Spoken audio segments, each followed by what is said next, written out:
Bonjour à tous. Les regards sont désormais tournés vers le chef de l'État qui doit décider de la tenue ou non du référendum. Mesdames, Messieurs, c'est la conséquence du rejet de la proposition d'amendement de la Constitution. C'était le 5 juin dernier au Parlement.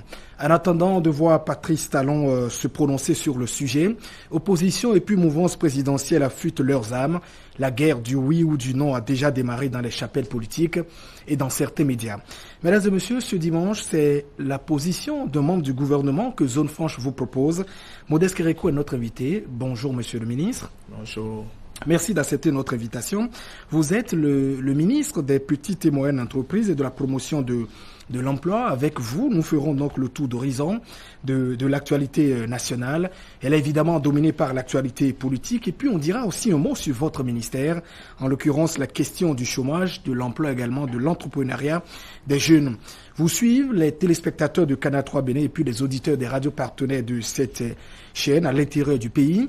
Il s'agit de Fraternité FM à Parakou, Kondi FM à Kandi, Dialogue FM à Banikwara et puis Solidarité FM à Djougou.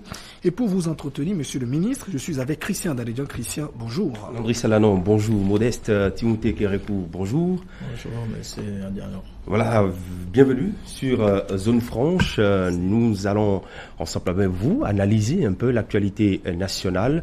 On va parler de cette actualité, l'actualité du moment, la révision de la Constitution et tous les tableaux autour de cette fameuse révision. Alors, par deux votes successifs le jeudi 5 juillet dernier, eh bien, le Parlement béninois a ouvert la voie à un référendum pour amender la Constitution du 11 décembre 1990. Dans quel état d'esprit étiez-vous, vous, Modeste Kérékou, acteur politique et de surcroît, ministre, membre du gouvernement du président Patrice Talon? Dans quel état d'esprit avez-vous suivi cette actualité? C'est vrai que vous n'étiez pas au Parlement, mais vous avez suivi de très près tout ce qui s'est déroulé. Merci beaucoup, monsieur Adiano, monsieur Salanon, pour votre invitation. C'est toujours un plaisir d'être sur votre plateau. J'ai suivi avec beaucoup d'intérêt pour le citoyen que je suis, même si je n'étais pas au gouvernement. J'ai suivi avec beaucoup d'intérêt ce qui se passait du côté de la représentation nationale ce vendredi 6, me semble-t-il. Jeudi 6, voilà, c'est jeudi. Donc j'ai suivi et j'aurais personnellement souhaité que les 4/5e aient été obtenus pour, étant entendu que cette fois-ci, à la différence d'il y a un an, du 4 avril 2017, c'est une proposition de loi. Donc l'initiative n'est pas du gouvernement, c'est l'initiative des députés. Et j'avais également suivi que l'Assemblée nationale a organisé un séminaire autour de la question, autour des 4 points mis en discussion, des 4 propositions d'amendement, en conviant toute la classe politique, la société civile et autres. Et il m'a semblé, sauf si j'ai mal compris, qu'un consensus a été trouvé, qu'aucune frange, qu'un corps constitué de la nation n'ait trouvé impertinent les propositions. Mais bon, l'observateur averti que je suis aussi savait par ailleurs que le gouvernement, en tout cas les députés favorables au gouvernement, n'atteignaient pas à eux seuls les 4/5e. Donc c'est me prévalant de ce consensus qui semblait être acquis que j'ai pu espérer que le vote aurait pu être favorable. Mais l'Assemblée nationale étant le lieu de la politique. Voilà, les résultats étaient ce qu'il a été. J'ai pris acte. Voilà mais il aurait pu être autre. Alors, depuis le départ de la dernière action, je veux parler de ce scénario que nous avons tous vécu, je dirais la dernière fois au Parlement, quand on sait que la première tentative de révision de la Constitution, celle de 2017, n'a pas abouti. Est-ce que vous vous attendiez à voir l'initiative prospérer, malgré le consensus qu'il y a eu autour à travers ce séminaire parlementaire? Même la première initiative d'avril 2017, j'avais fortement espéré qu'elle puisse prospérer. Au moins que la prise en considération aurait été obtenue afin d'engager le débat. L'Assemblée nationale étant le lieu par excellence où on légifère, où on construit les textes, il aurait été loisible aux députés, tel que la Constitution du 11 décembre le stipule, qu'ils ont concurremment avec le gouvernement l'initiative de la loi, de reformuler au besoin et de toiletter la Constitution pour, de mon point de vue, l'adapter aux exigences et aux impératifs de l'heure. Le débat me semble parfois puéril et quelque peu ridicule parce que pour ce qui me concerne à titre personnel, je n'ai pas une position dogmatique sur le sujet de la révision de la Constitution. La Constitution n'est pas une Bible. Elle ne relève pas d'une foi ou d'un dogme. Elle a été rédigée dans un certain contexte en 1990. Est-ce que les réalités, les contingences qui primaient en ce moment-là sont celles qui prévalent encore aujourd'hui?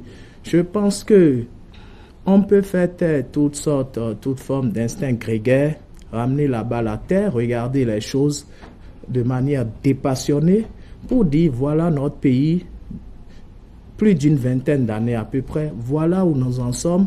Où est-ce que nous projetons d'être dans les 10, 15, 20 prochaines années?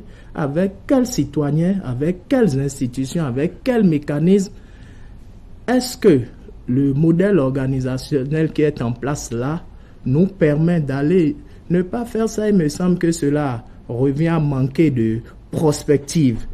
Et à chaque fois que ce sujet-là revient, je pense qu'il y a beaucoup de procès en sorcellerie des uns envers les autres. Et est-ce qu'il n'est pas temps que dans notre pays, que toutes les chapelles se mettent, aillent en conclave, se mettent ensemble et de manière désintéressée, de manière, j'allais dire, calme, avec la sérénité que cela requiert, on puisse regarder et peut-être procéder à la retouche de certaines dispositions. Vous me permettrez de finir quand je vous donnerai, c'est vrai, on dit souvent que comparaison n'est pas raison, mais parfois on a quand même besoin de comparer. Si je prends le cas de la France par exemple, la Constitution de 1958 qui fonde la 5e République, mais de 1958 à aujourd'hui, elle a été révisée plus de 26 fois. La dernière fois, le président Macron s'est proposé de réunir à Versailles les deux chambres, le Parlement et le Sénat, en congrès. Il a annoncé clairement qu'il veut également procéder à des amendements. Amender la Constitution, c'est un exercice législatif prévu et qui ne doit, de mon point de vue, ne devrait pas susciter toute la polémique qui suscite dans notre pays et qui, à tout le moins, parfois, est de mauvaise foi. Modeste Kérékou, est-ce que le problème n'est pas ailleurs? Vous avez dit tout à l'heure que chaque fois que la question est donc abordée, qu'il y a un procès en sorcellerie qui se fait les uns aux autres. On a vu depuis Mathieu Kérékou, la question a été abordée, ça n'a pas prospéré. 2 fois sous Boni Yahi non plus. 2 fois cette fois-ci sous Patrice Talon, ça n'a pas prospéré. Est-ce que le problème, ce n'est pas plutôt la méthode que les hommes qui sont là? Non, ce n'est pas la méthode. Et sous le président Patrice Talon, il faudrait quand même peut-être que nous puissions nuancer. Cette fois-ci au moins, la phase de la prise en considération a été quand même franchie. C'est un échec tout de même, puisque la question n'a pas été révisée pour le moment. C'est trop dit c'est la voie référendaire qui a été préférée à la voie législative. Donc dit que c'est un échec, c'est pas tout à fait exact. Vous gagnerez à nuancer un peu. C'est votre position, si c'est un échec, quand nous irons au référendum, comme je le souhaite, je ne suis pas la voie la plus indiquée pour dire qu'il y aura un référendum ou pas, mais je le souhaite vivement pour que le peuple souverain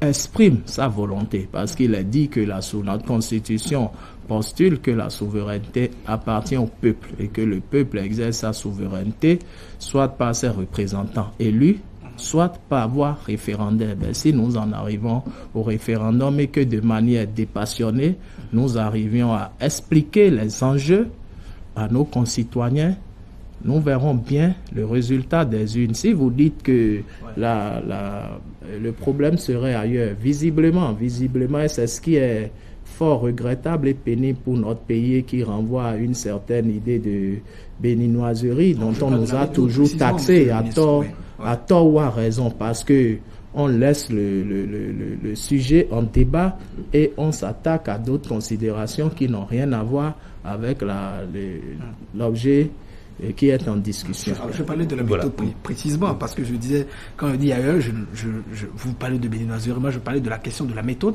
puisque même tout à l'heure vous avez dit qu'il semble-t-il qu'il y a donc un certain consensus autour de la révision cette fois-ci. Et je vais peut-être renchérir en disant, mais un séminaire parlementaire suffit déjà pour considérer que c'est déjà le consensus qui est obtenu autour de cette question? Je vous dis que cette fois-ci, sauf si vous me contredisez, l'initiative est parlementaire. C'est une proposition de loi qui a été déposée. Un séminaire parlementaire pendant des jours avec toutes les sensibilités politiques, la société civile, les universitaires, tout le monde, pour débattre de 4 sujets mis en discussion. Et à la sortie, les conclusions de ces séminaires font paraître clairement que tout le monde est d'accord sur la nécessité de ces points, spécifiquement ces points et aucun autre point. Et on se retrouve là où il faut le manifester et on a un résultat contraire. Quelle autre approche souhaitez-vous? Faudrait-il qu'on aille dans les couvents ou je ne sais pas, peut-être suggérer quelle autre approche peut permettre alors pertinente pour prendre en considération cette question. Avant de la coucher, vous maîtrisez très bien l'histoire politique de notre pays, monsieur le ministre. On a été à la conférence nationale des forces vives de la nation. On ne demande pas forcément d'y aller. Il y avait d'autres couches au-delà de celles qui étaient donc invitées, syndicalistes, journalistes, en tout cas les travailleurs qui étaient donc réunis dans un hôtel ici à Cotonou, au niveau du séminaire parlementaire, qui n'a duré que 24 heures de temps, monsieur le ministre. Il n'y avait pas toutes ces couches. Est-ce que ceux qui étaient là suffisent à dire que nous avons déjà un consensus autour de la question de la révision? Le séminaire, sauf si je me trompe, n'a pas duré 24 heures. Organisé par le Parlement, 24 heures. Bien sûr, je pense que tous ceux qui étaient là étaient suffisamment représentatifs de l'ensemble des couches des forces vives à la conférence nationale. Il y avait 400 et quelques délégués. La conférence nationale elle-même, elle a duré combien de jours? 2 semaines. Oui, 2 semaines. Après, les organes de la transition ont été mis en place. Ceux qui ont rédigé la Constitution, les pères fondateurs, le constituant béninois, ils étaient combien? Ils ont proposé un test. Vous vous rappelez, ce test-là, au référendum, on avait oui, mais et non. On avait 3 questions mises en débat. Interroger l'histoire, ressortir les archives. C'est pas 90% des Béninois qui ont voté pour la constitution actuelle. Pas du tout. Et pourtant, c'est elle qui préside aux destinées de notre pays. D'autres ne semblaient pas tout à fait favorables, ou bien d'autres auraient voulu que certaines dispositions aient été énumérées ou énoncées d'autres manières, etc. Mais bon, finalement, le oui, quand même, l'a emporté en 1990 et la Constitution est entrée en vigueur.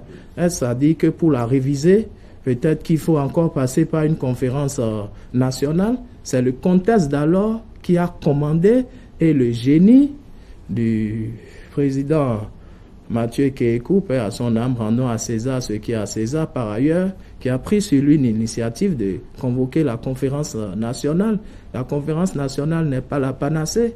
On peut arriver aux mêmes fins, peut-être avec d'autres méthodes aussi. Du moins, c'est mon point de vue.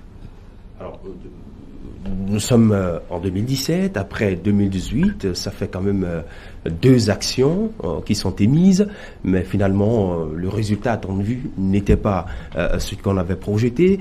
Est-ce que, quelque part, il n'y a pas la méthode qui a manqué à cette procédure, à cette révision de la Constitution? Mais sinon que lorsque vous écoutez les arguments véhiculés par la minorité parlementaire, par exemple, on parle d'impréparation, on parle de délais relativement courts, on parle de manque de large concertation et autres. Comment est-ce que vous percevez ces arguments énumérés? Est-ce que ça ne colle véritablement pas à la réalité des choses? D'abord, je voudrais faire remarquer que les 2 initiatives sont d'origine différente. Un projet de loi en avril 2017, donc de l'initiative du gouvernement, une proposition de loi. La Constitution dit que, je l'ai dit tantôt, les députés ont l'initiative de la loi concurremment avec le gouvernement. Il peut y avoir une troisième, une quatrième, j'en sais rien. Les honorables députés à l'Assemblée nationale en ont le droit et l'initiative. Moi, je ne vois pas ce que vous évoquez, mais ce qui est constant, de mon point de vue, c'est la mauvaise foi. C'est la mauvaise foi de certaines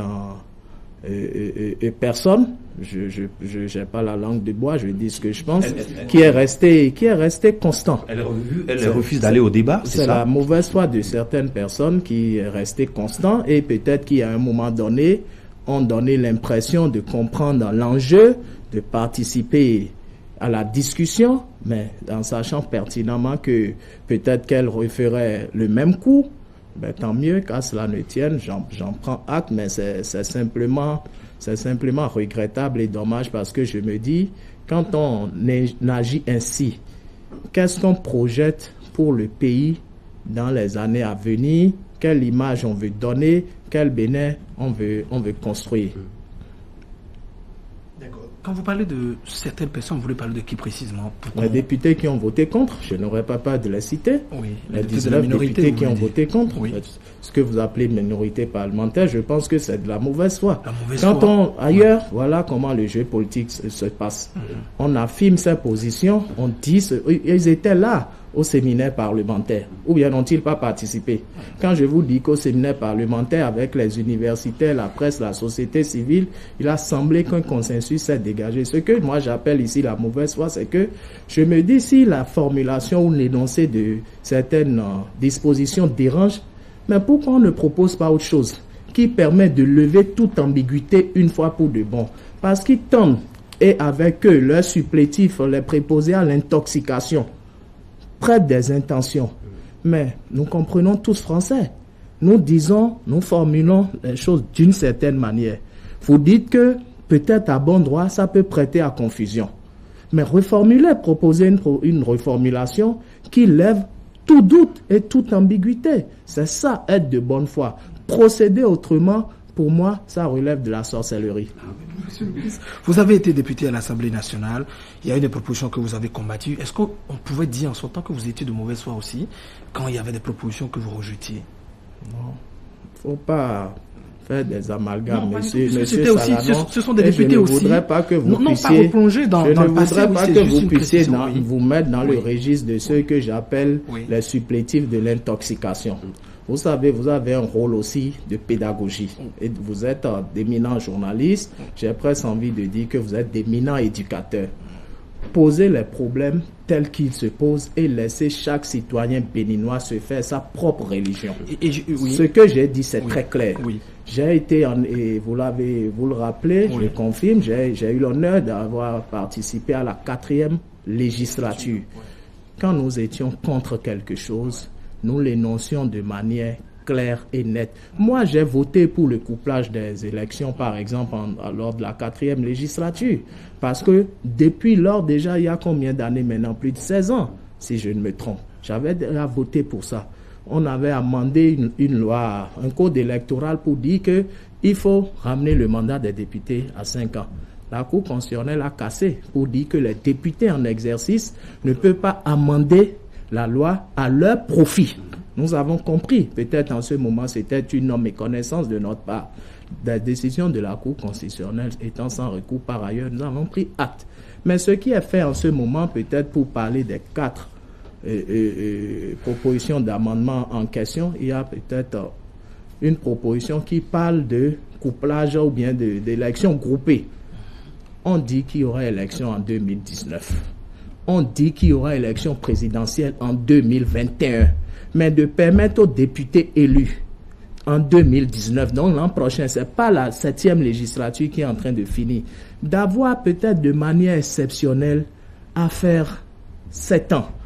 Pour que quand le président qui sera élu en 2021, qui s'appelle Patrice Talon ou un autre, son mandat de 5 ans qui viendrait en 2026, tout le monde puisse aller aux élections en ce moment.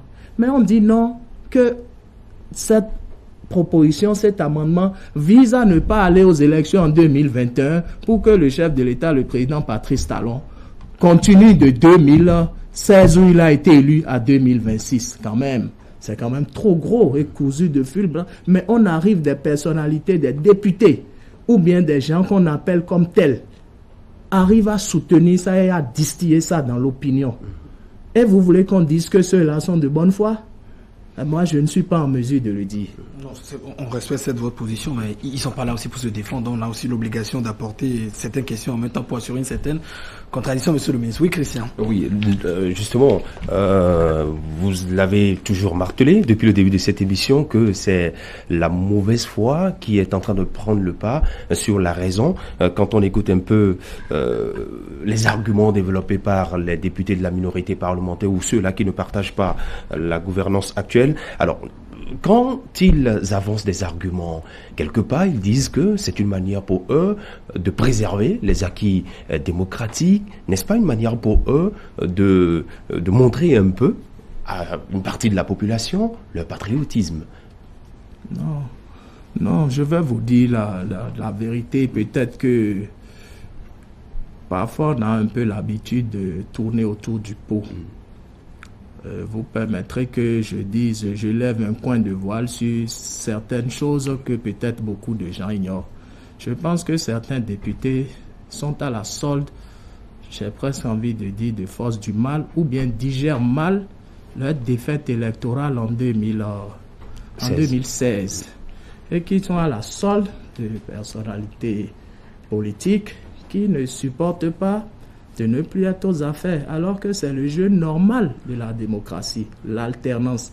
Ceux qui sont aux affaires aujourd'hui, nous qui sommes aux affaires aujourd'hui, puisque j'en fais partie, nous ne resterons pas aux affaires éternellement.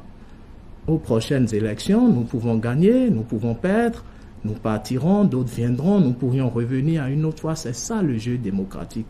Mais quand on a fini son temps, quand on a fini son mandat, qu'on soit président, qu'on soit ministre, qu'on soit et qu'on a quitté la scène et que d'autres acteurs sont en train de travailler, on ne se donne pas comme objectif de torpiller, de saboter tout ce qu'ils font.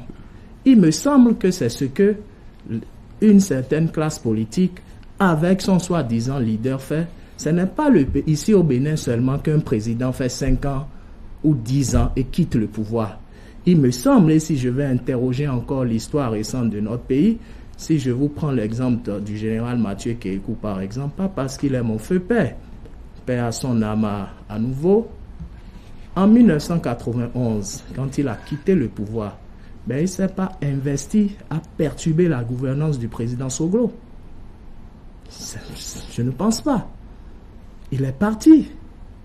Sa posture, sa réserve qui s'est imposée, peut-être c'est ça qui a fallu qu'on ait été, que certains Béninois aient cru devoir aller le rechercher. Quand il est venu, il a fait à nouveau ses 10 ans. Il a fini, il est reparti. Il a passé la main à son successeur, le président Yahi Boni. Fidèle à sa ligne, il s'est également imposé une statue, un silence. Il n'a pas cherché à perturber la gouvernance de son successeur. Lui aussi avait une coalition. UBF, si vous oubliez, Union pour le Bénin du futur. Imaginez, faisons de la politique fiction. Imaginez qu'en son temps, le général Mathieu Kékou a dit, maintenant je ne suis plus au pouvoir, je veux structurer l'Union du Bénin pour le futur en un parti politique. Les députés UBF qui étaient là-bas, il faut que je les organise pour qu'ils combattent mon successeur, le président Yahi Boni, avec qui Yahi Boni allait gouverner. Mais je remarque que le président Yahi Boni ayant fini son mandat, il n'avait pas de parti. Quand il était au pouvoir, il n'a pas cru devoir avoir un parti. Il y avait quand même une alliance. C'est ce que je dis, comme sur le modèle de Kékou, UBF. OK? Mais c'est maintenant qu'il trouve bien de structurer un parti et de se poser en opposant et à la limite et sur le terrain partout, dans le nord un peu partout, mais de procéder à un sabotage en règle de toutes les actions du gouvernement du président Patrice Talon. Est-ce que c'est une attitude constructive? Est-ce que c'est une attitude, excusez-moi de le dire comme ça, digne de quelqu'un qui a exercé les plus mais, hautes responsabilités. Monsieur le ministre, ce dont nous parlons, c'est quand même les députés qui sont à l'Assemblée nationale et qui s'opposent quand même à la cible. Peut-être vous ne le savez pas. Moi, Modeste, ce que je dis ici, on n'a pas la preuve qu'ils sont téléguidés. Ce que je dis n'engage que moi. Peut-être vous ne le savez pas, mais moi, je sais qui est le donneur d'ordre et d'où est-ce qu'ils prennent les consignes pour les positions qu'ils affichent et qu'ils défendent. Moi, nous sommes à Cotonou, mais le Bénin ne s'arrête pas à Cotonou. Moi, je suis du Nord. Quand je suis dans ma circonscription, quand nous rencontrons nos sages, un certain nombre de choses, nous entendons ce qu'ils nous disent.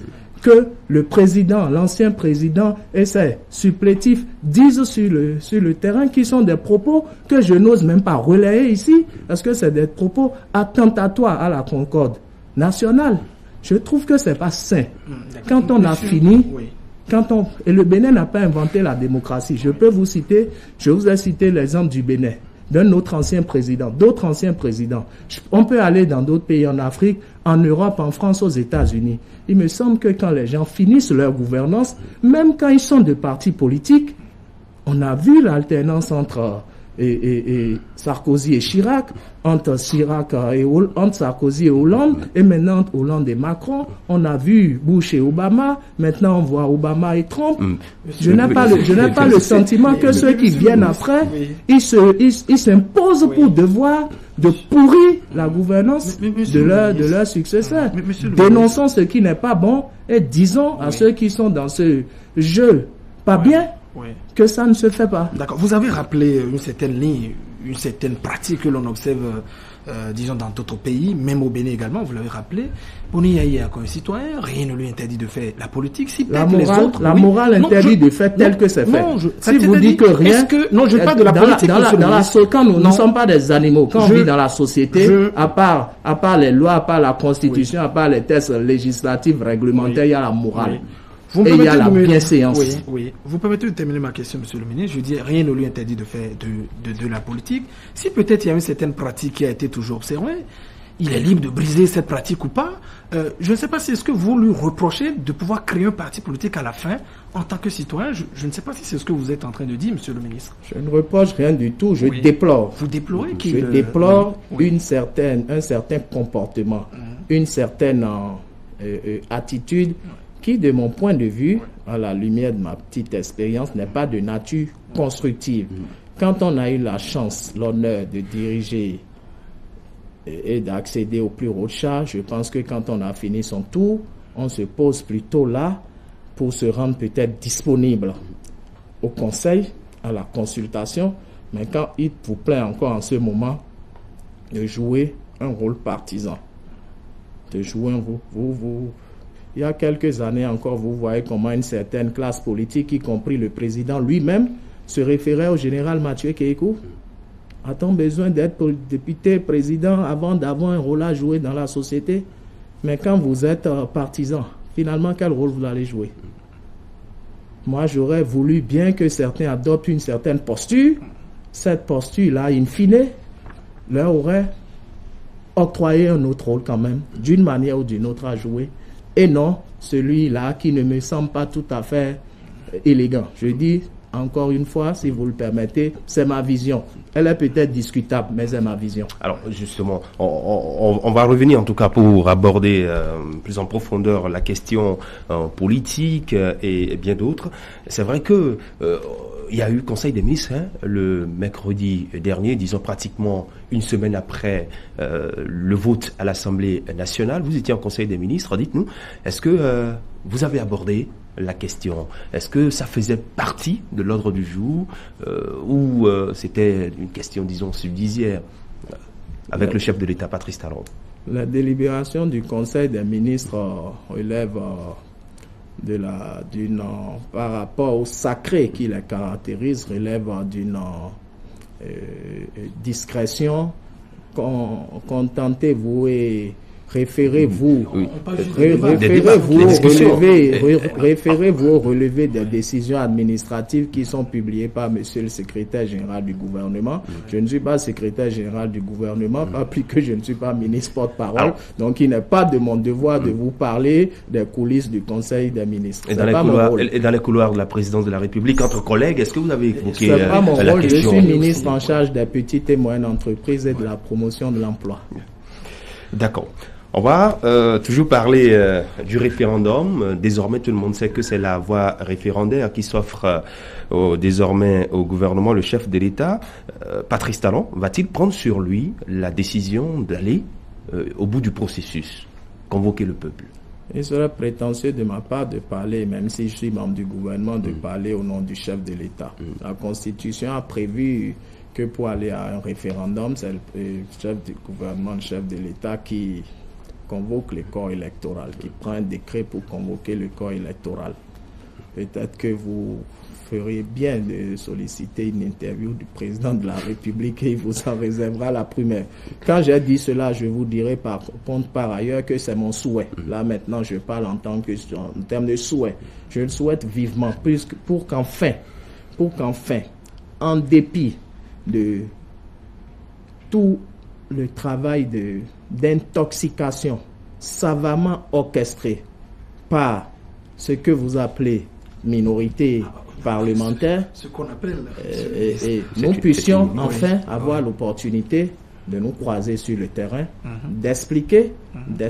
Nous ferons la pédagogie, nous expliquerons et nous nous en tiendrons au suffrage populaire. Voilà. Alors, monsieur le ministre, on a vu, c'est quand même déjà 2 rejets en 15 mois, en l'espace de 15 mois de la question de la révision de la Constitution, même si les natures divergent, c'est-à-dire pour projets également, propositions. Vous êtes les conseillers, en tout cas immédiats du chef de l'État, ses collaborateurs immédiats. Est-ce que politiquement, est-ce qu'il n'est pas risqué, disons l'état actuel de lui, dit monsieur le Président, aller à un référendum? Si j'étais dans un rôle de conseiller du chef de l'État, si je peux me le permettre, puisque vous me mettez dans la posture, je dirais au chef de l'État que c'est le moment plus que jamais d'aller à la consultation populaire pour 2 raisons. Vous savez, le bâtisseur, le précurseur est parfois incompris. Le président Patrice Talon aurait pu se comporter dans le rôle de la facilité, se complaire à la facilité, le laisser aller auquel nous étions habitués. Mais le président Patrice Talon n'est pas cela. C'est pas un homme politique. J'ai souvent l'habitude de dire que le président Patrice Talon n'est pas un homme politique. Donc il n'est pas dans les calculs bassement matériels de ce type. Je dis le président Patrice Talon, c'est un homme d'État. Et c'est pas moi qui le dis. Je n'ai pas inventé la formule. La différence entre un homme politique et un homme d'État, il paraît que l'homme politique pense à la prochaine élection, tandis que l'homme d'État pense à la prochaine génération. Il me semble que le président Patrice Talon travaille pour la prochaine génération. Il dispose les bases, les fondamentaux qui ont été ces derniers temps, ces 10 dernières années, passablement saccagés, où plus rien n'était à sa place. Il n'y avait plus de normes, plus de repères. C'est pas exagéré. C'est mon point, c'est pas exagéré. Posez-moi des questions, bien contredisez-moi. C'est bien dans ce pays qu'on pouvait réussir à des concours sans les passer. Oui, monsieur le ministre. C'est bien, laissez-moi finir. C'est bien dans ce pays, je dis bien, c'est bien dans ce pays qu'on peut aller à un concours A et réussir à un concours B. Qu'on peut être admis même sans l'avoir passé. C'est bien, et des exemples comme ça, c'est bien dans ce pays que... Mais à un moment donné, vous avez participé à cette gestion-là, monsieur le ministre. Vous avez été ministre sous ce que vous dénoncez aujourd'hui. Justement, j'allais vous répondre. C'est pas parce qu'on a participé à quelque chose. Oui, vous n'avez rien dit en que si c'est mauvais, juste, je suis encore bien placé. Je peux dire que j'ai eu la chance de travailler ou de côtoyer de près 3 présidents. J'ai vu 3 leaderships différents. Donc, je suis encore mieux placé pour commenter. À titre personnel, moi-même, je fais des erreurs comme vous. Dans la conduite de vos émissions à la télévision, etc., même peut-être à la fin de ce débat, vous ne pouvez pas peut-être le réexaminer, dire, peut-être on aurait dû poser telle question, peut-être quand il a dit ça, il aurait fallu qu'on le reprenne comme ça. On ne peut pas faire une auto-évaluation, voire une autocritique. Dès lors qu'on a participé à quelque chose, on doit dire que tout est bon. C'est ce que ça veut dire. Non, peut-être d'ici quelques mois, d'ici quelques années, nous pourrions reconnaître que ce que nous faisons en ce moment, peut-être certaines choses n'ont pas été tout à fait bonnes. La critique permet d'avancer. Ne nous refusez pas, ne nous retirez pas le droit d'avancer. Je dis, le président Patrice Talon a pris un État dans une situation où beaucoup de fondamentaux étaient saccagés, où il faut reconstruire. Donc, si vous cherchez la popularité à tout prix, dans ce cas, vous risquez de ne rien faire. Quand on veut construire et qu'on veut faire une construction solide, on rase, on creuse en profondeur, on bâtit le soubassement de l'édifice, on met des bases solides avant de bâtir. Là, l'édifice peut tenir. Mais si vous voulez plaire, vous voulez contenter, la réforme est difficile. Celui qui réforme, à la limite, il se sacrifie. Il accepte l'impopularité, mais il se dit peut-être le résultat à atteindre est au-delà de se contenter d'être applaudi, alors qu'on sait très bien que dans l'avenir, moi parfois je m'interroge, je voudrais pas un oiseau de mauvais augure, je me dis mais quel sera le Bénin en 2030, en 2040, où peut-être nous n'aurons plus aucun acteur de la conférence nationale en vie, aucun de nos leaders, je ne veux pas les citer, pour que vous ne me dites pas que je les précipite à la tombe. Est-ce qu'il vous arrive de faire cette projection? Que sera notre pays? Avec nous les jeunes, le jeune béninois que nous sommes aujourd'hui, notre mentalité, notre paresse, un certain nombre de facilités que nous recherchons, de gains, de réussite, de fortune, tout de suite et maintenant. Est-ce que l'organisation que nous avons en place aujourd'hui, est-ce que nous nous disons, nous serons quel Bénin en 2060? Il n'y aura plus ces gens-là qui nous auraient appris ce qu'ils sont en train de nous apprendre là. Que ferions-nous après? Vous ne pensez pas que c'est le moment de rétablir les fondamentaux et de remettre chaque chose à l'endroit pour que chacun comprenne définitivement ce qui est de sa possibilité, de son niveau, de ses capacités, et non qu'on continue tous. Je dis bien tous, je ne m'en exclus pas. Il y a encore un passé récent, nous étions tous nettement, nous vivions au-delà de nos moyens, de nos possibilités. Nous en avons tous profité. Mais est-ce que c'est parce que nous en avons tous profité que nous devons laisser continuer sans jamais chercher à corriger, à nous arrêter pour dire attention, là où, à la lieu où nous allons, le sens dans lequel nous allons, attention, nous allons vers le précipice ou bien nous courons à l'impasse. Monsieur le ministre, sur la question du principe des réformes, quand vous interrogez la majorité de vos concitoyens, ils ne sont pas contre, ils disent nous sommes pour les réformes. Beaucoup interrogent quand même les questions de méthode. On y reviendra peut-être tout à l'heure dans les détails. Mais sur la question de la critique, de l'autocritique dont vous avez parlé tout à l'heure, l'une des questions également qu'on se pose, parce qu'on a vu aussi beaucoup d'acteurs participer à des gouvernements et c'est à la fin toujours qui se plaît, est-ce que c'est toujours décent que si on doit toujours faire une autocritique, c'est après qu'on quitte le gouvernement qu'il est bien séant de le faire, monsieur le ministre? On se demande, est-ce que quand on avait peut-être l'occasion, on peut toujours je comprends très bien ce que vous êtes en train de dire et j'ai bien envie. Et je ne peux que vous souhaiter d'avoir participé à un gouvernement. Pas forcément à un gouvernement, il n'y a pas que ça, toute sphère. Mais pendant que les gens sont aux affaires, ils font ce qu'ils peuvent. Il n'est pas difficile, ils font ce qu'ils peuvent. Mais quand comme on le dit, seul celui qui ne fait rien ne se trompe pas. Toute décision procède d'analyse et parfois quand on prend une décision, il faut savoir que c'est un choix. Il y avait d'autres qui étaient aussi sur la table ou bien qui ont pu être sur la table. Mais le décideur doit trancher. Il choisit celle qui lui paraît la plus pertinente, la plus cohérente pour atteindre le résultat escompté. Résultat des courses, elle peut ne pas forcément avoir été la bonne ou la meilleure. Est-ce parce que vous avez participé à la prise de décision que si quelques années après vous voyez qu'elle n'a pas été la bonne, on ne peut pas dire qu'elle n'a pas été la bonne et qu'on aurait pu faire autrement? Ce que je dis ici, justement, mais c'est de faire des contre-propositions, de dire ce que vous dites là. Ok, contextualisons. Quels sont les problèmes que nous voulons solutionner? On dit les élections coûtent trop cher. 10 milliards par élection en moyenne. 2019, 2020, 2021. Presque 30-40 milliards. À peine un an, à partir de 2022-23, on est encore parti 2024, 25, 26. une quarantaine de milliards encore, etc. On dit, voilà la solution qui est préconisée, couplage. Elle est bonne. Si elle n'est pas bonne, déposez une autre solution sur la table. On met ça de côté. Deuxième problématique qu'on veut régler, la Cour des comptes. Disposition communautaire de l'UEMOA, il faut une cour. J'entends d'autres voix dire qu'on n'a pas besoin. Les autres cours, les autres institutions de cette nature sont constitutionnalisées.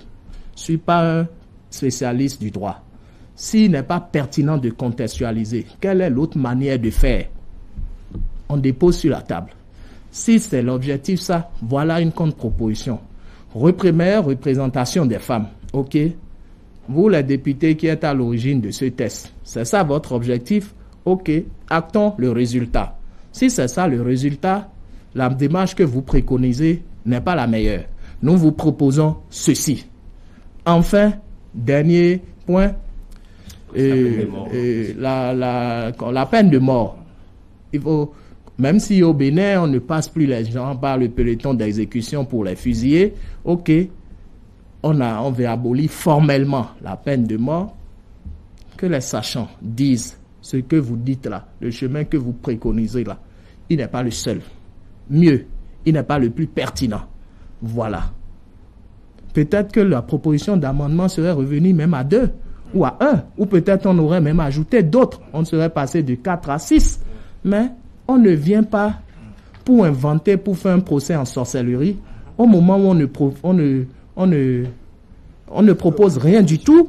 Mais moi, je vous ai dit, et je l'assume, je ne fais pas partie de ceux qui ont une position dogmatique, qui sacralise la Constitution pour dire qu'elle n'est pas à toucher en tout état de cause, elle n'est pas à toucher. Ce n'est pas mon point de vue. Je pense qu'il y a bien de choses que nous pouvons regarder, la tête froide, le cœur chaud, et en fonction des impératifs qui sont celles de l'heure, nous procédions à des réajustements. C'est mon point de vue. Alors, de votre analyse, est-ce que les 4 propositions objets d'amendement sont, je dirais, aussi pertinentes? Pour ce que j'ai suivi des débats, oui, pour moi. Et si demain elles sont mises au référendum, je voterai oui. Et j'appellerai à voter oui. Sans embâche. Monsieur le ministre, vous avez parlé tout à l'heure de propositions, peut-être de la minorité, ou de ce que vous appelez, c'est pour reprendre un peu vos thèmes, la minorité parlementaire. Vous avez également indexé tout à l'heure le sachant, mais faudrait-il également qu'il soit touché, qu'il soit associé au projet? Peut-être que si la proposition ne venait pas de la minorité, peut-être que d'autres acteurs de la société, et c'est pourquoi on interrogeait la question de l'âge consensus autour de ces questions. Est-ce que c'est pas pertinent ces propositions que nous faisions? Mais quand il y a un séminaire, ils s'y sont invités, je n'y étais pas à titre personnel, mais j'ai vu les images grâce à vous, grâce à votre télévision et à d'autres. J'ai vu des universitaires. Et puis, quand on est un sachant dans un domaine et une question de cette envergure-là est mise en débat, est-ce qu'on a forcément besoin d'attendre d'être invité avec un accusé de réception? Il y a des journaux, on peut publier des tests. Les scientifiques, les universitaires savent mieux que moi ceux dont je fais allusion. Il y a des tribunes libres qu'on peut publier. Il y a des analyses pertinentes qu'on peut verser au débat, etc., etc. Est-ce qu'on doit aller voir chaque sachant chez lui à domicile dans son lit? C'était pas ça le but de mon propos. Ils ont 1001 manières de s'inviter dans la discussion et de faire et entendre leur son de cloche, de mon point de vue. D'accord. Tout à l'heure, je vous demandais est-ce que ce n'était pas trop risqué. Vous avez dit non, c'est le moment plus que jamais pour le chef de l'État d'appeler. Vous appellerez d'ailleurs à voter oui. Est-ce que vous ne voyez pas que certains, en tout cas, puissent transformer ce vote en une appréciation de la gouvernance du chef de l'État? C'est leur droit. C'est ce que j'appelle les supplétifs de l'intoxication. Mais nous nous croiserons sur le terrain. C'est leur droit. Je ne dénie pas à certains. C'est un référendum. Un référendum, c'est un vote avec des questions. On met une ou un certain nombre de questions en jeu. On vous demande, vous êtes d'accord, vous n'êtes pas d'accord. Si d'autres veulent inviter, pas mauvaise foi, pas pure mauvaise foi, d'autres sujets dans le débat, et j'allais même vous inviter, à titre personnel, je me sens plus à l'aise dans les débats contradictoires. Et je veux vous offrir ma disponibilité. Ce que vous appelez de la minorité parlementaire, si vous avez l'un d'eux, je suis votre serviteur, appelez-moi. Nous prendrons les propositions une par une, de manière factuelle, de manière dépassionnée, qui présentent leurs arguments. Je présenterai les miens. Et nous laisserons l'opinion se faire sa propre religion. Alors, aller au référendum, en tout cas, des questions seront posées, le peuple aura à répondre par oui ou par non. Alors, quelles sont les chances que le oui l'emporte, puisque vous, c'est votre souhait, et dans le cas contraire, qu'est-ce que vous feriez? La chance que le oui l'emporte, c'est que nous sommes une nation en construction, une démocratie en construction. Nous avons besoin d'avoir des fondamentaux solides qui cadrent avec nos réalités. Le peuple béninois n'est pas naïf, il n'est pas dupe. Il a déjà été aux urnes plus d'une fois. Et nous savons que, comme on le dit souvent, c'est les tonneaux vides qui font du bruit. Ceux qui sont à l'action n'ont pas toujours le temps d'être dans l'intoxication. Aujourd'hui, je me demande bien la constitution que nous avons depuis 1990. Messieurs les journalistes, chers frères, je vais vous inviter encore là à une conjecture. Si en 1990, même au thème pendant la conférence nationale et après, nous avions les réseaux sociaux, nous avions tout ce que nous avions aujourd'hui, nous avions certains avec cette si mauvaise foi que nous notions. Est-ce que vous pensez que peut-être cette conférence-là aurait abouti? Est-ce que vous pensez que nous aurions eu cette constitution s'il y avait eu autant d'intoxication sur les réseaux sociaux à l'époque en 1990? Je m'interroge. Je vous demande de vous interroger avec moi. Nous savons pertinemment et nous sommes prêts à courir le risque parce que nous avons confiance en nos concitoyens. Nous savons en son temps que si jamais on devait aller au référendum, que ce que le général Mathieu Kéhékou appelait les agents patentés de la réaction locale et internationale, je dirais, de la béninoiserie, entreront en jeu pour tenter par tous les moyens de faire des procès en sorcellerie, de dire des choses qui n'ont rien à voir avec l'objet du référendum. Mais nous comptons sur le sens du discernement des Béninois. C'est ce que je dis aujourd'hui. Nos anciens présidents, y compris mon feu père le général, où sont-ils aujourd'hui? Ce que nous faisons là n'est pas au profit du président de la République. Le président Patrice Talon ne sera pas éternellement président de la République au Bénin. Après lui, que ce soit un mandat, que ce soit 2 mandats, après lui, il y aura bien un président. Donc, il faut que nous apprenions à détacher les objectifs, les sujets majeurs des individus. C'est ça que nous n'arrivions pas à faire. Et quand c'est des acteurs politiques qui se mettent dans un jeu malsain pour induire le peuple en erreur, ben, le président actuel finira un jour bien par finir son mandat et par passer la main à son successeur, quel qu'il soit. Mais qu'est-ce que le pays en général, qu'est-ce que les générations futures auraient gagné de sa gouvernance? Si certains se mettent en objectif de le freiner, de le retarder par tous les moyens, ils ne retardent pas M. Patrice Talon, ils retardent le Bénin. Ne confondons pas le Bénin avec M. Patrice Talon. C'est 2 entités différentes. C'est ce que nous allons expliquer. Monsieur le ministre, au-delà de ce que vous avez dit, peut-être sur le terrain, quel autre d'arguments vous auriez peut-être à avancer au-delà de ce que vous avez dit? Est-ce que faites-nous peut-être la primeur de certains arguments que vous devez prendre sur le terrain? Les arguments, c'est que nous allons répondre si je peux appeler ça ainsi, aux interrogations, aux appréhensions de nos compatriotes. Ils nous diront comment ils perçoivent les choses, comment les supplétifs de l'intoxication les ont suffisamment pollué leur esprit.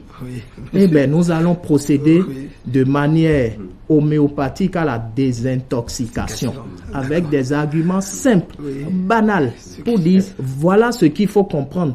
Maintenant, nous n'imposons rien du tout. Il me semble encore que la raison est la chose du monde la mieux partagée. Ne prenez pas nos compatriotes pour des idiots. Moi, je compte sur leur compréhension des choses. On peut vous raconter n'importe quoi. Mais quand vous aurez quelqu'un d'autre en face qui va dire « Ok, dites-moi tout ce qu'on vous a dit. Ah, mais il paraît que vous allez faire ci, c'est pour faire ça, c'est pour faire ça. » Je prends le test. Pédagogiquement, j'explique. Je dis « Voilà ce qui est dit. Explique-moi bien celui qui t'a dit ça. Explique-moi comment il peut penser que, par exemple, en 2021, on n'ira pas aux élections. Quelle partie du test, au moins tu sais lire, quelle partie du test a dit ça?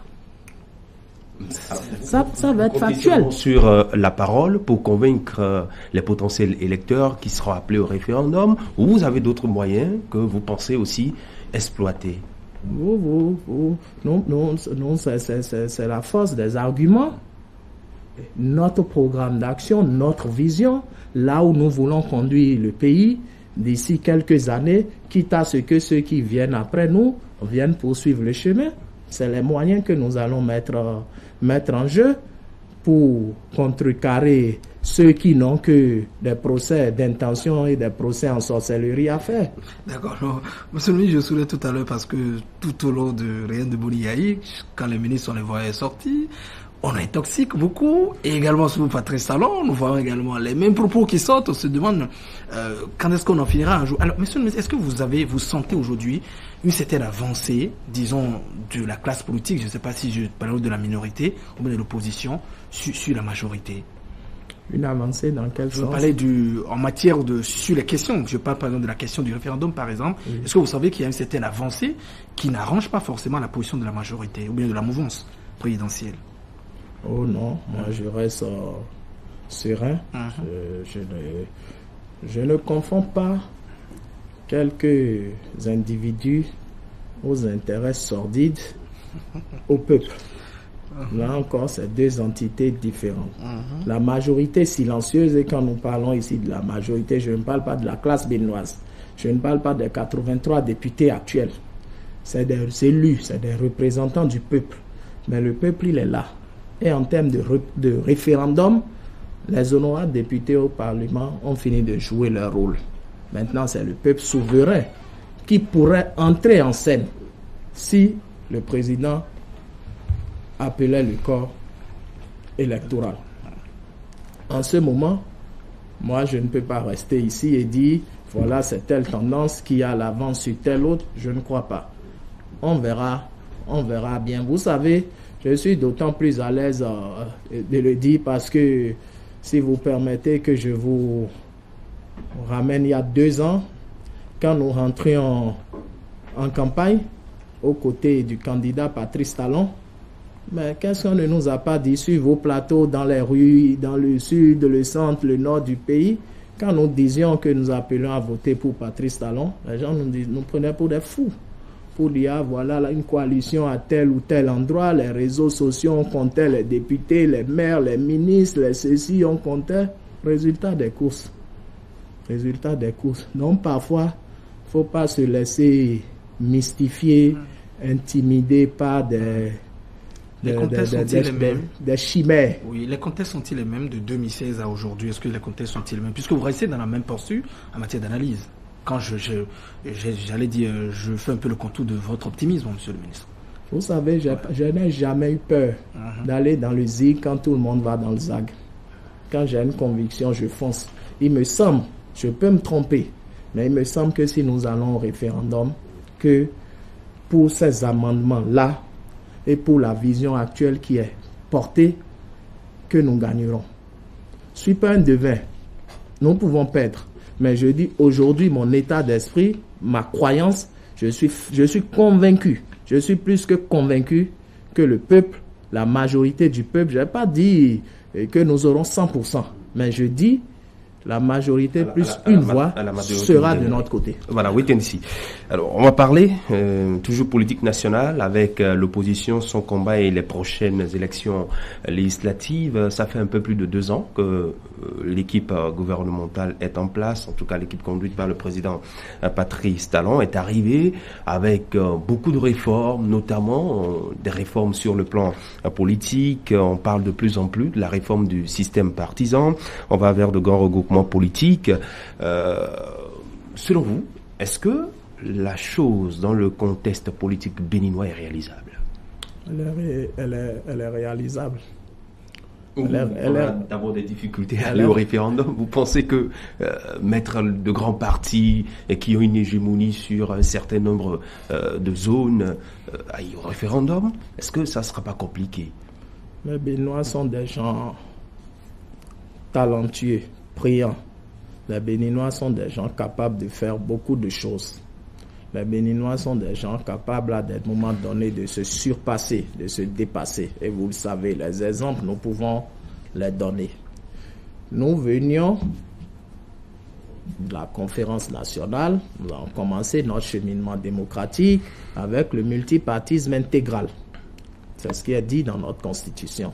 Ça a favorisé ce que ça a favorisé. Nous avons pratiqué cela avec ses avantages, avec ses inconvénients. Comme on le dit, c'est quand on ne fait rien qu'on ne se trompe pas. Quand on est dans l'action, toute la classe politique confondue, on a vu les forces et les travers du multipartisme intégral. Nous pensons que la maturité de notre système démocratique aujourd'hui appelle à des grands regroupements. Ce n'est pas un parti unique. Ce n'est même pas une bipolarisation. Ça pourra venir peut-être plus tard.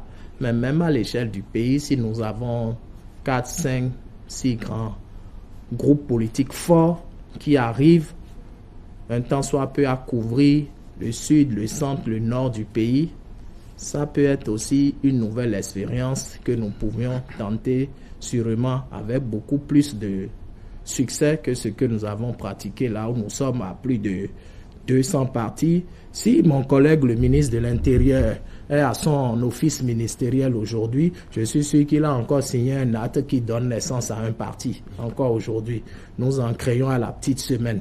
Ça va pas sérieux. Maintenant, certains préfèrent s'organiser pour ne pas venir comme des individus lambda, mais pour venir au moins, même si tous les partis pourraient tenir dans une cabine téléphonique, mais pour venir dans les groupes, dans les grands blocs qui vont se former en tant que parti. Vous savez, nous sommes dans un pays où nous sommes tous très bien friands. Les compatriotes, tout Béninois aiment bien se faire appeler président. Bon. S'il faut créer des partis pour se faire appeler président, qu'à cela ne tienne. Mais à un moment donné, il faut que tous ces partis-là se mettent ensemble en fonction des idéologies, en fonction même des affinités, pour que nous ayons de grands blocs susceptibles d'animer de manière plus qualitative que ce que nous avons fait jusque-là. La vie politique. C'est le défi des générations actuelles et des générations futures. Si nous allons continuer aujourd'hui à faire ce que nos parents, nos grands-parents ont fait et que nos enfants, nos petits-enfants feront exactement la même chose que ce que nous sommes en train de faire, quelle aura été la marche du temps, la marche de l'évolution? Alors, je crois en ces regroupements qui s'annoncent, et j'espère, comme le diraient nos amis évangélistes, j'espère qu'un esprit de division ne viendra pas remettre toutes ces belles initiatives qui sont en construction en cause, ne viendrait pas les remettre en cause. Voilà. Et puis, en tout cas, du côté de la majorité présidentielle, du côté des partis qui soutiennent les actions du chef de l'État, on sait que le nombre est grand, ils sont véritablement nombreux. Quel est le travail qui est en train déjà d'être fait à ce niveau pour qu'il y ait vraiment une coordination, pour qu'il y ait une véritable entente, pour que la chose soit réalisable ou réalisée? C'est très avancé, Vous ne perdez rien pour attendre les semaines, les mois à venir.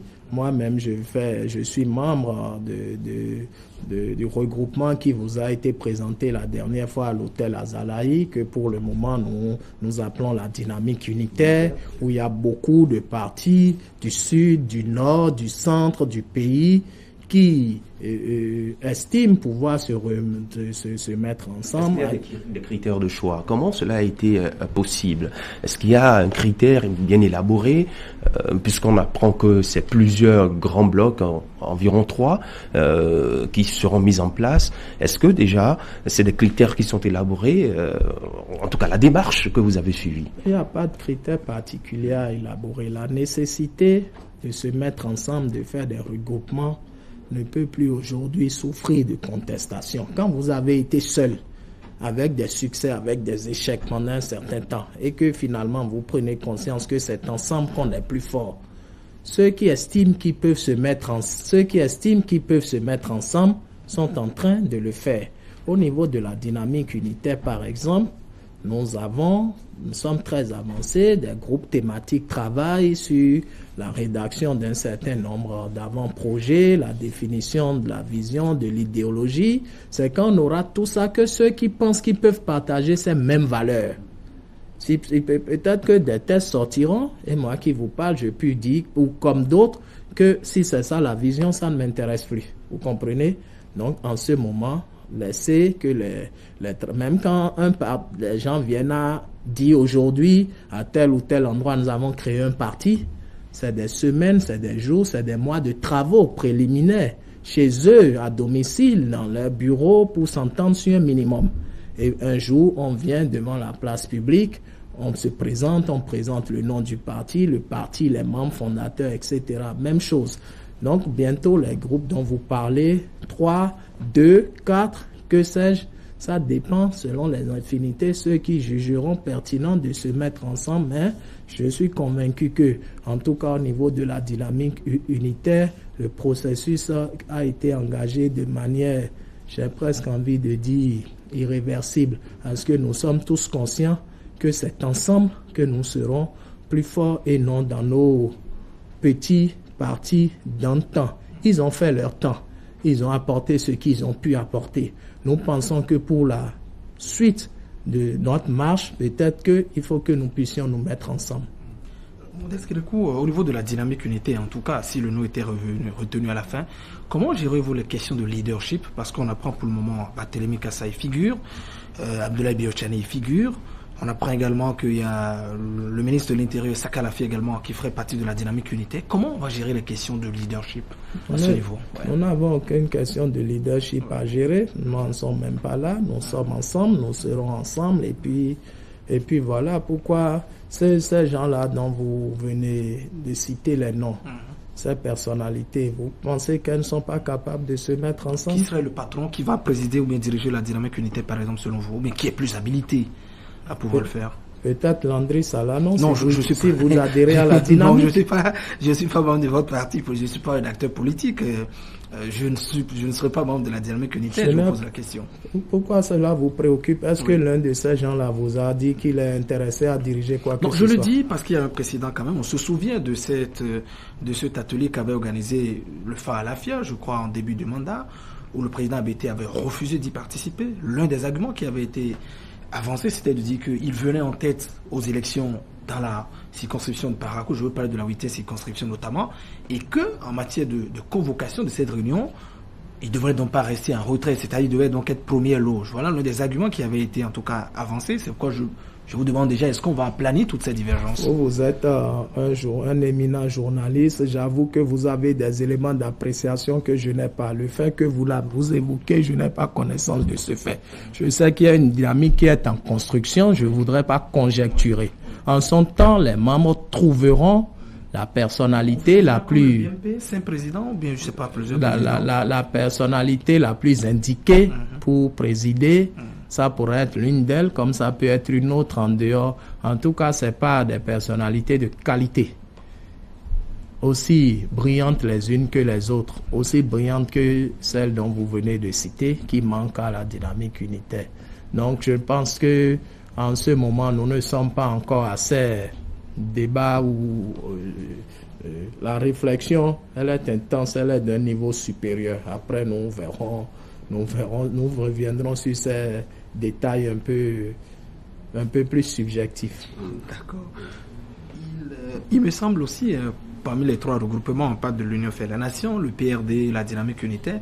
En tout cas, selon nos informations, la dynamique unitaire et puis l'Union fait la Nation recueillerait plus d'adhésion que le PRD. Est-ce que vous confirmez, vous nous aidez à confirmer cette information, monsieur le ministre? Non, je ne peux pas la confirmer parce que je n'ai aucun élément qui puisse me permettre de le faire. Je sais un peu, en étant membre, ce qui se fait au niveau de la dynamique unitaire, au niveau du PRD ou au niveau de l'Union fait la Nation.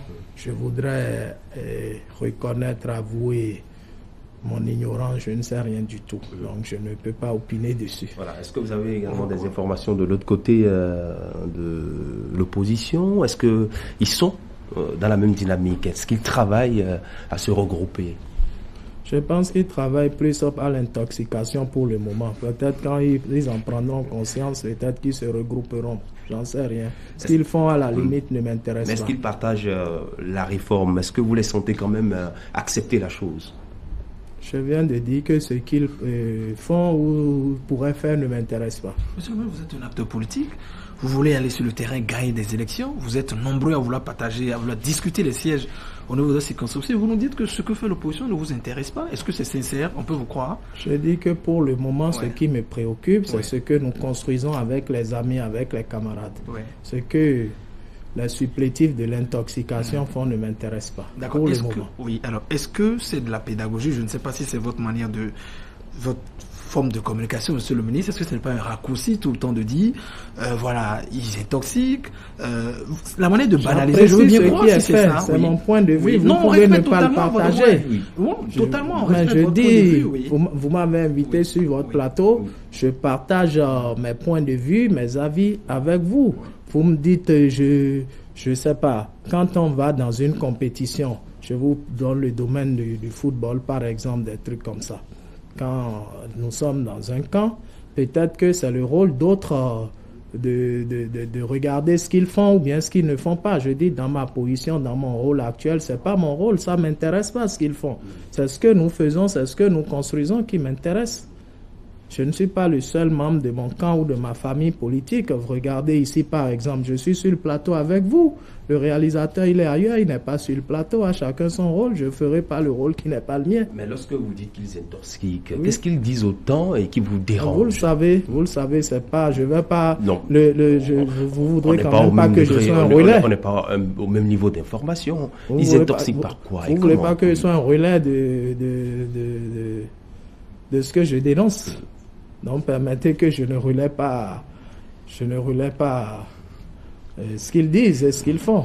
Mais, alors, et qui les rattrapera incessamment. Alors, depuis que vous avez gagné l'élection présidentielle en 2016, on a quand même le sentiment que vous avez abandonné, tant soit peu, le terrain politique, pas vous personnellement, mais en tout cas, ce grand bloc qui a gagné l'élection présidentielle et qui est aux côtés de Patrice Talon, on ne vous voit pratiquement pas sur le terrain.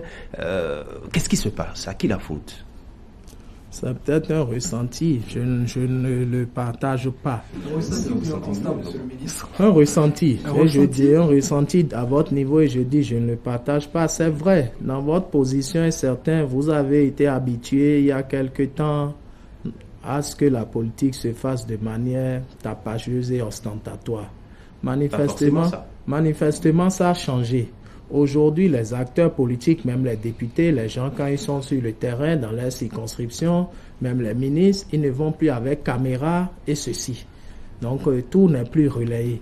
Si c'est la manière dont tout était relayé avant, parce qu'il faut savoir qu'en 2016, quand on a fini les élections de 2016, nous avons quand même eu un break de pratiquement à 3 ans, à 2000, parce que 2014, 15, 16, l'activité politique a connu un pic du fait de 3 élections consécutives. Donc, quand il y a un pic, il y a aussi des gels, si je peux me permettre ces termes. C'est pour ça que je dis c'est un ressenti. Mais on ne peut pas être un pays qui peut se permettre d'être tout le temps en campagne. La campagne, c'est un coût. Ça mobilise des énergies, ça mobilise des ressources. L'administration tourne quasiment au ralenti. Mais quand on a fini de faire campagne et qu'on a gagné, comme vous l'avez dit, le camp qui a gagné, je ne parle pas de notes, je parle de la généralité. Le camp qui a gagné a présenté, a vendu un projet politique aux citoyens. Mais il faut maintenant qu'ils se mettent à la tâche, qu'ils recherchent les ressources, qu'ils affinent les projets, qu'ils procèdent aux études, aux évaluations, etc. et qu'ils réalisent. C'est pas en étant dans la campagne ou bien en étant constamment sur le terrain, comme pendant les périodes électorales, qu'on peut faire ce travail. Chaque chose à son temps. Le temps que vous évoquez là, inéluctablement reviendra. Et les acteurs se redéploieront sur le terrain pour faire ce qu'ils ont à faire. Ce temps passera.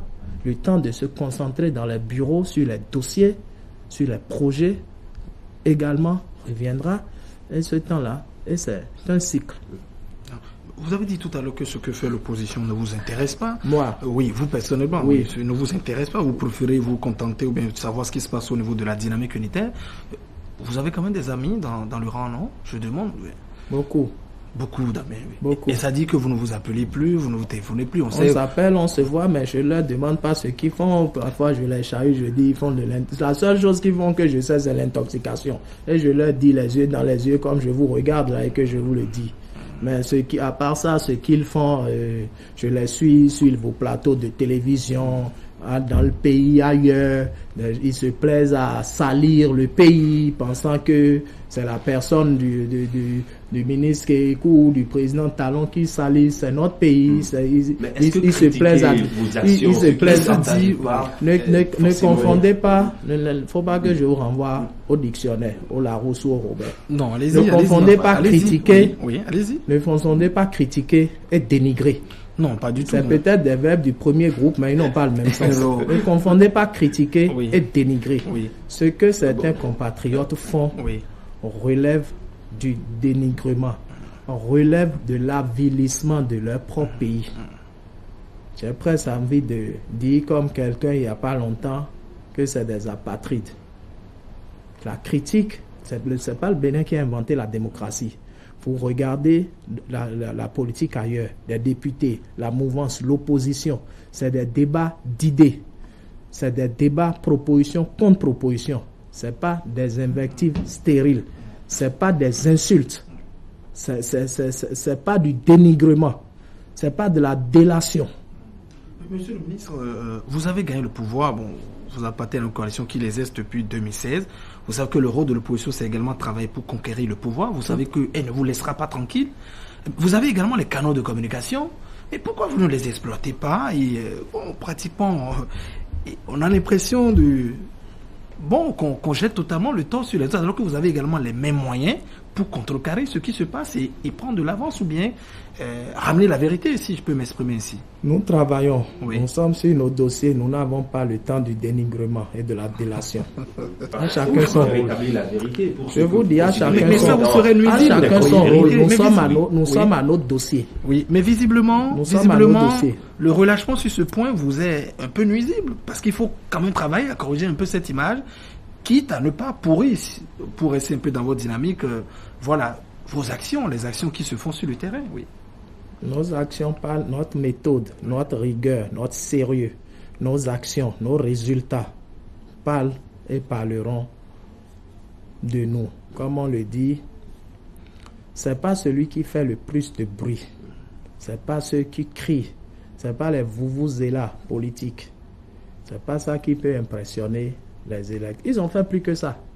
Je vous renvoie dans un passé. Vous m'obligez souvent à vous renvoyer. Il y a 2 ans, les contextes, je pose toujours la question. Il y a 2 ans, est-ce que les contextes sont toujours les mêmes? Mais les citoyens étaient les mêmes. Si vous estimez que les contextes ne sont pas... Non, je pose la question. Si vous pensez que les contextes ne sont pas les mêmes, moi, je vous dis, moi, Modeste, je vous dis que les citoyens sont les mêmes et nous nous représenterons bientôt devant le suffrage populaire. Et en ce moment, au lendemain, vous savez, depuis quelque temps, souvent lors des élections, vous me faites l'honneur de m'inviter. Je ne me défilerai pas, quelle que soit l'issue du vote. Notez, rappelez-vous, invitez-moi. Vous serez invité. Et nous apprécierons les résultats ensemble, quels qu'ils soient. Potentiellement, 2 élections à venir, ce qui est certain, les législatives, mais peut-être le référendum, si le chef de l'État convoquait le corps électoral. Alors, comment ça va s'organiser comment allez-vous vous organiser en votre sein pour les 2 batailles? Non, comment non? Je ne vois pas très bien ce que vous souhaitez comprendre par votre question. C'est-à-dire les délais, est-ce que ça n'est pas très court? Les moyens, est-ce que vous les disposez pour affronter 2 élections en moins de 9 mois ou je ne sais pas, 8 mois? Une session extraordinaire a été demandée par 42 députés. Vous savez que la loi électorale est du ressort de l'Assemblée nationale, c'est une loi, elle peut être organisée. Je ne suis pas député à l'Assemblée nationale, laissez les députés apprécier. Je sais que quelles que soient les options qui seront prises, le gouvernement du président Patrice Talon, puisqu'il s'agit d'un gouvernement méthodique et sérieux. Si les députés décident amendent la loi électorale dans le sens où les élections législatives, elles, d'ailleurs, elles sont à mettre à l'écart parce qu'elles sont constitutionnelles, elles doivent être organisées à date échue. Les dispositions sont prises relativement pour cela depuis un bon bout de temps. Quant au probable référendum, le gouvernement, en son temps, jouera sa partition. C'est tout ce que je peux vous dire. N'ayez aucune crainte, n'ayez aucune forme d'inquiétude. Vous avez un gouvernement sérieux à la tête du pays. D'accord. Ceci dit, nous allons parler alors de la gouvernance des petites et moyennes entreprises, et le chômage et l'emploi des jeunes, puisque vous êtes ministre des PME, de la promotion de l'emploi. Alors, un second retour au gouvernement, même si c'est pas le même régime, on vous a vu sous le régime Bouni-Yahi. Maintenant, vous êtes avec le président Patrice Talon. C'est une seconde expérience que vous êtes en train de faire au gouvernement, et cette fois-ci, vous avez en charge les petites et moyennes entreprises et la promotion de l'emploi. Alors, depuis octobre 2017 que vous êtes à ce poste, que vous occupez cette fonction, pour un petit bilan, comment se porte votre ministère? Merci. Merci de me donner l'occasion de parler du département dont j'ai la charge. C'est un ministère sous cette organisation et sous cette appellation qui n'existait pas. Mais les missions que nous adressons existaient. Donc les structures opérationnelles qui en avaient la charge existaient. Nous sommes juste en train, depuis quelques 9 mois maintenant, en train de réorganiser tout cela et de les mettre en cohérence avec la vision qui est celle du chef de l'État. Le président Patrice Talon, devant l'Assemblée nationale, à l'occasion du discours sur l'état de la nation, disait dans son discours que la relance de l'économie nationale, engagée par son gouvernement, mise sur la promotion des petites et moyennes entreprises et la promotion de l'emploi, et qu'en conséquence, il a jugé, il dédiait un ministère pour s'en occuper à plein temps. Quand la haute autorité a dit ça, je considère et qu'il a jugé bon de confier ce ministère qu'il y dédie à plein temps à ma petite personne, je tiens cela comme ma feuille de route dans un pays comme le Bénin, un pays comme le nôtre, marqué par un taux élevé du sous-emploi et du chômage des jeunes. Si la relance de l'économie nationale passe par la promotion des PME, comment fait-on la promotion des PME? Nous avons commencé déjà par regarder tout l'environnement législatif et réglementaire. Tout le travail qui se faisait déjà au niveau des agences comme APIES pour faciliter le climat des affaires.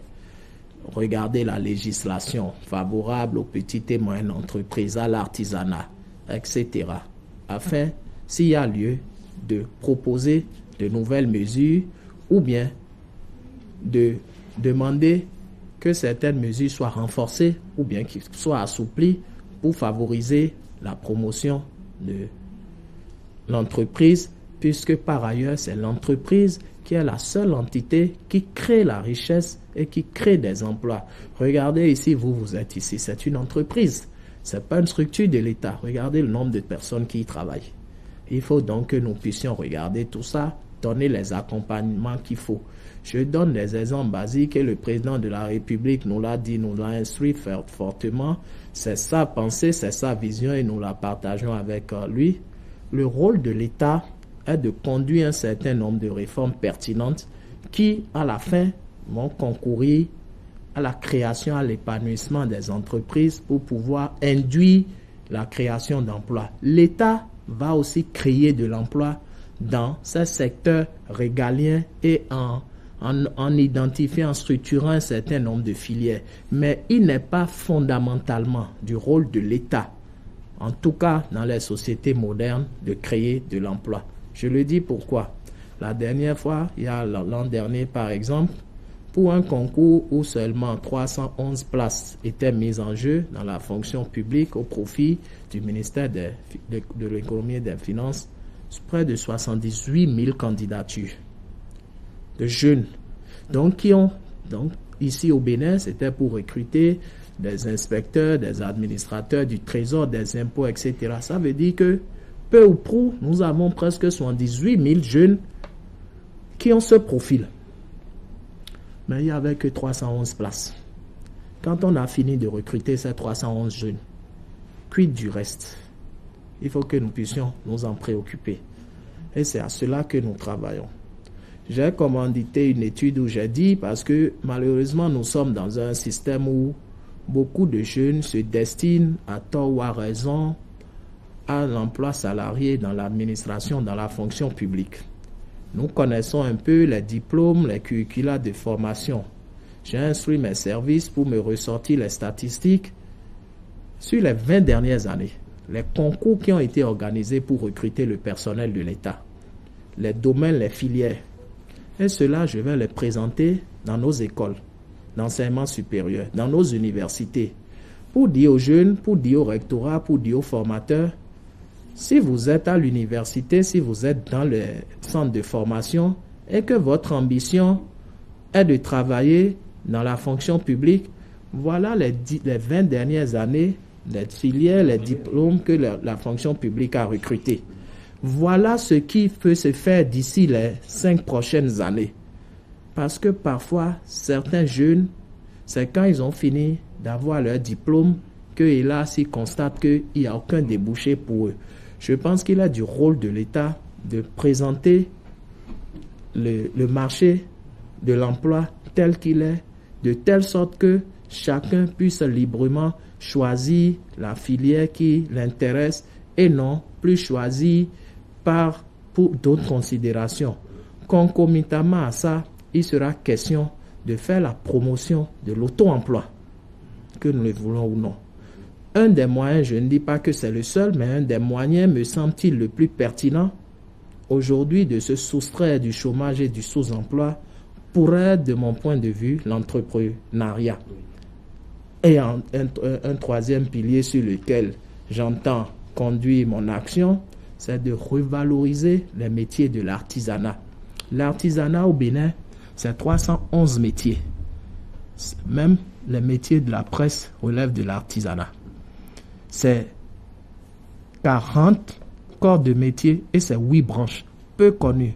Voilà un secteur dans lequel tout de suite vous êtes opérationnel, tout de suite vous pouvez soit travailler, certes pour quelqu'un d'autre, mais peut-être vous établir aussi à votre propre compte et qui doit être valorisé au même titre, et nous allons rechercher des passerelles que l'enseignement supérieur classique académique. Parce que pendant longtemps, pour je ne sais quelle raison, l'artisanat a été un peu vu comme le parent pauvre. Quand on choisit une branche dans le secteur de l'artisanat, quel que soit le secteur, quand vous décidez par exemple d'être cuisinier, chef cuisinier, artisan boulanger, c'est perçu comme un échec. C'est comme ceux qui n'ont pas réussi, qui vont à l'artisanat. Ben, nous allons remettre les choses, nous allons renverser la perception des choses pour dire non, on peut tout aussi, il vaut mieux être maître artisan que d'être un licencié, que d'être un maîtrisard dans certains domaines. Voilà ce que je puis vous dire, parce que aujourd'hui, de plus en plus, les diplômés sont nombreux. Ils sont aussi brillants les uns que les autres. Ils sont aussi méritants les uns que les autres. Mais les places sont extrêmement limitées. Alors, monsieur, j'allais justement poser la question. Ma question est donc relative justement aux questions de diplôme. Vous avez assez de chômeurs qui sortent de nos universités. Vous avez dit tout à l'heure que vous allez beaucoup plus tabler sur la question de l'artisanat. Mais que ferez-vous, puisque vous avez dit que vous ferez la promotion de l'auto-emploi, de tous ces jeunes qui ont une maîtrise, une licence qui sortent? Est-ce qu'ils n'ont pas de chance avec vous? Eh bien, c'est pour ça que nous allons remettre des mécanismes de reconversion en place. sans mettre des mécanismes de Ils iront dans les ateliers, s'inscrivent à apprendre un métier, c'est ça? Pourquoi pas? Nous avons commencé, je me rappelle, quand j'étais ici, sur ce même plateau, nous étions en train de parler, par exemple, de l'initiative de Bénin Taxi. Et on en avait parlé, j'ai dit, c'est des artisans conducteurs. Il vaut mieux avoir son taxi, être en train de faire Bénin Taxi, que de chercher à travailler pour quelqu'un être payé à 50 000 francs. Il vaut mieux, avec une maîtrise, une licence. Je ne sais, je ne voudrais pas appeler certaines filières particulières pour ne pas donner l'impression de les mépriser et d'être en train de ne rien faire, que peut-être de se reconvertir à la pâtisserie, à la boulangerie pour être maître pâtissier, pour être cuisinier, pour être barman, pour être peintre, pour être électricien, par exemple. Vous savez, bientôt d'importants projets gouvernementaux vont démarrer. L'asphaltage, la construction de l'asphaltage de nos rues. Ça va démarrer Ça va démarrer enfin. Ça va démarrer dans quelques semaines. Vous ne perdez rien pour attendre. Bon, sinon, depuis plus d'un an, je vois que vous aussi, vous avez été suffisamment intoxiqué par les supplétifs de l'intoxication. Il vaut mieux prendre le temps de faire des études, de conduire des études pertinentes, cohérentes, avoir un plan, avoir un schéma, démarrer les choses de manière méthodique et sérieuse, que d'aller jeter 22 milliards comme ce que nous avons dans le musée à l'entrée de Porte-Novo, que d'autres ont appelé le musée de la corruption. Donc, souffrez que nous puissions conduire les choses de manière plus méthodique et plus... J'étais en train de vous parler de l'aéroport de Glodjigbe, l'hôpital de zone de Calavi. Est-ce que vous savez combien d'artisans dont on aura besoin là? Le gros problème, les musées qui vont être construits. Le travail que mon département conduit actuellement, c'est d'organiser les PME, tous les artisans, pour leur dire, attention, il y a du travail pour vous qui s'annonce. À l'heure où je vous parle, mon inquiétude, c'est que nous ne soyons obligés d'aller ramener la main-d'œuvre des pays voisins. Parce que nous n'aurons même pas la main-d'œuvre pour adresser ces chantiers et pour gagner des sommes importantes qui sont là. Parce que les chantiers vont s'ouvrir de manière presque concomitante sur toute l'étendue du territoire national. Il y a beaucoup d'argent à gagner pour les PME. Mon rôle est de les sensibiliser à se mettre à jour au point de la documentation, de la réglementation, au moins pour gagner leur part de marché dans la sous-traitance qui devrait leur revenir de bon droit. Mon rôle est de dire à certains jeunes de pouvoir essayer les quelques mois qui nous restent encore avant le démarrage de certains qui vont démarrer peut-être pour certains à la fin de cette année, pour d'autres en début d'année prochaine, de se reconvertir rapidement dans certains métiers, dans certaines spécialités pour pouvoir se rendre apte et disponible à quitter ces nombreuses opportunités qui viennent. Alors, vous militez ou vous travaillez pour que les PME se portent beaucoup mieux, pour qu'il y ait une floraison de ces petites et moyennes entreprises afin qu'on puisse résoudre un tant soit peu le problème de chômage. Vous travaillez et encouragez également la création des entreprises, mais à côté de votre ambition, de votre vision, il y a quand même un problème qui se pose. La fiscalité, par exemple, qui tue les entreprises naissantes. Est-ce que à ce niveau-là, il y a un mécanisme que vous êtes en train de trouver pour régler la question et permettre que cet objectif soit véritablement atteint? C'est pour ça que l'action que je conduis à la tête de ce ministère, je vous l'ai dit, j'aime opiner sur la base des preuves. Un certain nombre d'études, d'enquêtes cohérentes et pertinentes seront engagées. Nous allons étudier par exemple, par des consultants, par des gens qui savent le faire, il y a des méthodes scientifiques pour le prouver, quelles sont les vraies causes, par exemple, de la mortalité dans les 2-3 premières années des start-up, par exemple, des nouvelles entreprises portées par les jeunes. Parce que parfois, on a de vraies fausses solutions. C'est des idées reçues. On pense que c'est ça. Tout porte à croire que c'est ça. Mais il suffit d'approfondir et vous pouvez vous rendre compte que ce qui vous paraissait si évident n'est pas tout à fait cela. C'est pour ça, avant de pouvoir indexer de manière pertinente la fiscalité, c'est des sons de cloche que nous entendons. Vous savez, notre pays est un pays fiscal par ailleurs. Et les spécialistes de la fiscalité disent que la fiscalité est comme une pompe aspirante et refoulante. Tout ce que nous allons faire aussi par ailleurs pour les PME, les artisans, les jeunes, etc., ben c'est toujours par des ressources du trésor public que nous levons par le biais de la fiscalité. Donc c'est un levier sur lequel il faut agir avec beaucoup d'intelligence et avec beaucoup de doigté. Il est question de diagnostiquer d'abord de manière précise qu'est-ce qui entrave l'essor des PME, qu'est-ce qui peut être des mesures incitatives sans par ailleurs mettre en péril d'autres engagements de l'État. Et en ce moment, il est de notre devoir de les proposer au gouvernement et le gouvernement statuera dessus. Et c'est à cela que nous nous attelons. Monsieur le ministre, que dites-vous, mais quelle proposition avez-vous pour tous ces jeunes qui ont des petites et moyennes entreprises et qui, depuis un certain nombre de mois, disent on n'a plus de marché, nous n'avons plus de travail, nous ne gagnons plus rien, et qui viennent hausser un peu le taux du chômage et qui vous suivent ce dimanche? Je leur dis de s'informer, de se rapprocher de leur ministère, de notre administration. Vous savez, ces récriminations, ces plaintes, je les entends, mais il faut nuancer. Je ne veux pas les balayer d'un revers de la main, ce n'est pas faux.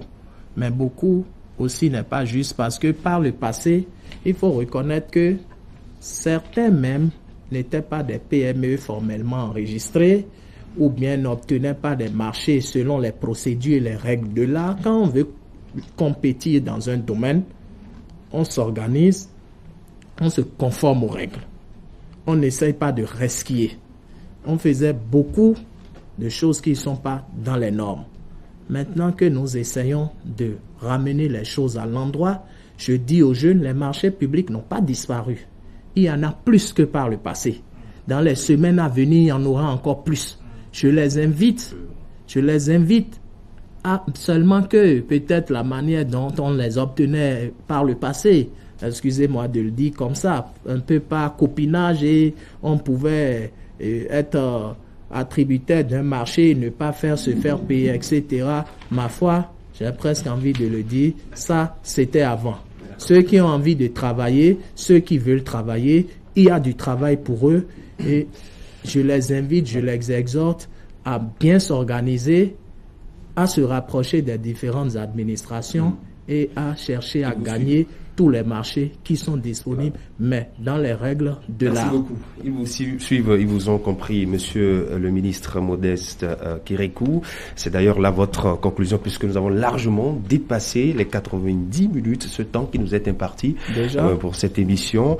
On vous dira merci Modeste Timothée Kérékou, ministre des Petites et Moyennes Entreprises, de la promotion de l'emploi. Avec vous, il a été question de l'actualité de la révision de la Constitution pour ce qui est du vote au Parlement, ce vote qui renvoie l'amendement constitutionnel au référendum. Vous auriez souhaité que le processus s'arrête au Parlement avec l'obtention des 4/5. Cette fois-ci n'était pas une fois encore la bonne, puisque des 66 députés requis, eh bien, nous n'avons pas atteint ce nombre, alors même que vous avez fondé votre analyse, votre lecture sur le consensus qui a prévalu lors du séminaire parlementaire organisé à cet effet. Pour vous, vous irez jusqu'au bout, jusqu'au référendum. Vous avez rappelé que vous n'avez pas une position dogmatique sur la question. Pour la constitution béninoise, il faut retenir que ce n'est pas une Bible. Les réalités qui primaient en 1990, au moment où cette constitution a été adoptée, ne sont pas les mêmes aujourd'hui. Il faut alors l'adopter à l'évolution. On est revenu également sur beaucoup d'autres sujets, notamment la politique. Vous avez dit non, que tout ce qui se passe et tout ce qui s'entend, tout ce qui se dit aujourd'hui sur les réseaux sociaux n'est que pure intoxication. Il y aura la purge et cela viendra. Merci à vous, Modeste Kérékou. Merci à vous, Landry Salanon.